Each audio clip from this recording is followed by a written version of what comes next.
Is supporting trans youth in their journey to transition really child abuse?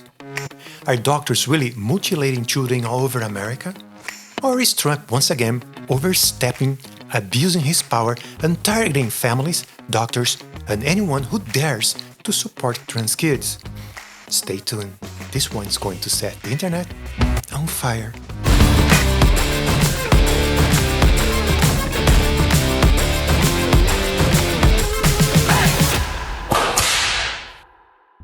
Hola, my beautiful viewers.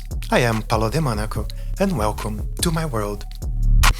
Today's episode is another spicy one, guaranteed to set the internet ablaze. We are stepping right into some seriously controversial waters. The FBI has announced it's cracking down on doctors providing gender-affirming care to trans youth. That's right. They're actually asking the public to report hospitals, clinics, and practitioners who support these kids.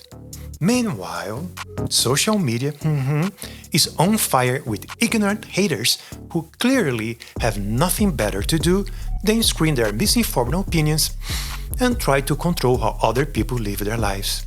That's the America of today. The FBI is coming for doctors now. Yes, you heard that right. The FBI, yes, the people who should be out catching actual criminals, just announced they are cracking down on doctors who are helping transgender kids get medical care. They're asking people to send in tips about any hospitals or clinics offering gender-affirming care to minors. So, just to be clear here, shooting up a school? Thoughts and prayers, and maybe give some weapons to the teachers. Giving a kid hormones with their family support and medical guidance? Oh my God, call the FBI. It's an emergency. Make America great again. Welcome to Trump's America, where helping a trans kid feel happy and safe is now somehow more dangerous than fraud, corruption, and actual crime. But wait, what even is gender-affirming care? Let's slow down and do something Trump supporters hate. Tell the truth. Here's how transitioning actually works for trans kids and teens. Before puberty, there is no medical treatment, okay? There are no doctors mutilating kids or children. That's just not happening, honey. What's happening is just love, support, and letting the kids use the right pronouns and clothes. That's it. No surgeries, no mutilation, no hormones, just being respected. Is that too much to ask? During puberty, a team of professionals including psychologists, pediatricians, and endocrinologists may recommend puberty blockers. These are safe, reversible, and just give the kid more time to figure things out. After age 16, with ongoing therapy and medical approval, some teens may start hormone replacement therapy, HRT, testosterone or estrogen. I actually have an episode just about that.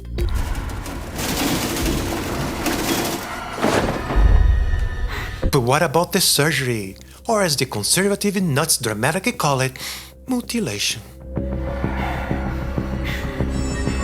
Well, honey, only in extremely rare cases, usually after age 18, and only after years of care, therapy, and evaluations. So, no, Karen, kids are not marching to Target asking for gender-affirming surgery between the frozen pizzas and the clearance bins. This isn't a Build a Gender workshop.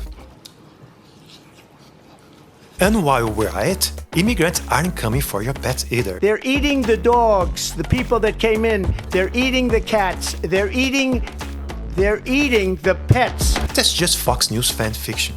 So, put down the tinfoil hat. You've watched too many Tucker Carlson reruns. Why is this even controversial? Because of people like Marjorie Taylor Greene, Matt Walsh, libs of TikTok, and of course, Donald Spray Tan Stelling Trump are making it controversial. All this outrage over a group that makes up less than 1.6% of the US population. An even smaller fraction when it comes to trans youth. That's right. They're turning a tiny, marginalized community into a national moral panic. Because fear is easier to sell than facts. They shout nonsense like they're mutilating children. This is child abuse. Doctors are groomers. Let me break it down nicely for Karen and the rest of the squad. This is not abuse. It's called parenting and medicine. I'll explain to you like you're 5. Though, honestly, even a 5-year-old probably gets it better than the right-wing freaks and MAGA maniacs. Supporting trans kids just means listening to them, loving them, and helping them live their true, happy lives. Shocking, right? Kids know their genders. Unequivocally, cisgender kids know their genders and transgender kids know their genders, and there shouldn't be really a difference between them. The confusion comes from external factors in our society that impose cisgender normativity on young people. Apparently, that's too radical for people who think kindness is part of a leftist agenda. Oh my god. Next thing you know, we will be teaching empathy in schools. Oh no, the horror. Forcing kids to be someone they're not, that's the real trauma trumpers. Here's the part they conveniently leave out. When trans kids are supported, their risk of depression and suicide drops like a rock. Not a little, not kinda, a massive drop. Like life-saving level support. But of course, that kind of joy sends MAGA extremists into a full meltdown. Calm down. I'm calm! Because nothing enrages them more than other people being happy on their own terms. The real agenda. So why is Trump and his little crew of angry grandpas in Congress obsessed with trans kids? Because it's easy hate. It distracts from record inequality, gun violence, climate collapse, Trump's 94 indictments, or was it 95 this morning? Oh yeah, it's actual abuse of power. Instead, they pick a marginalized group, trans youth, and tell people they are the problem. It's not brave, it's not leadership, it's bullying. State-sponsored, small-minded, cowardly bullying. It is the Trump administration that is holding our entire medical system in the United States hostage to threaten people, to punish transgender people for simply existing. It's politicized. Trans kids are being used as political currency in debates to win votes. What they claim is happening and why, it's complete nonsense. Doctors are doing surgeries on 8-year-olds. Really? Show me the receipt.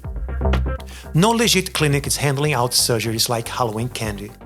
These decisions come after years of psychological evaluations, medical oversight, and, shocker, actual consent. Parents are forcing kids to transition. Oh yes, because nothing screams parenting goals like making life harder in the most public, controversial way possible. In reality, transition is kid-led. Most parents are actually playing catch-up and Googling terms like non-binary at 2 a.m. in a panic. It's trendy. Oh sure, because being bullied, rejected and suicidal is so trendy right now. Spoiler alert, supporting a trans kid isn't a fashion statement. It's a life or death. So no, this isn't a cute little TikTok dance challenge. Nobody's out here getting hormone therapy for likes. Grow up. Every child is different and they are needing an individualized approach. I've recommended many kids to have hormone blockers and hormones, cross-sex hormones. I've served hundreds and hundreds of kids and their families. So I'm a believer in affirmative care when it's right for the right kid. Let's be real. Supporting trans youth, it's not abuse. It's not controversial. It's called being a decent human being. What is abuse? Trying to scare families into silence, threatening doctors for doing their jobs, and using the FBI to chase imaginary crimes while ignoring the real ones. Trump and his friends are not protecting kids. They're punishing them for being different. So no, the problem is not parents supporting their trans kids. The problem is a washed-up, dictator wannabe president trying to stay relevant by hurting the most vulnerable people in society. So, if you learned something today, or at least laughed a little through the rage, go ahead and like, subscribe, and share this with someone who still thinks being trans is a phase and not a life. I am Paula DeMonaco, and this is what happens when you mix facts with fashion and say what everyone's thinking. So, stay strong, stay fabulous, and stay out of other people's business. See you next time, honey.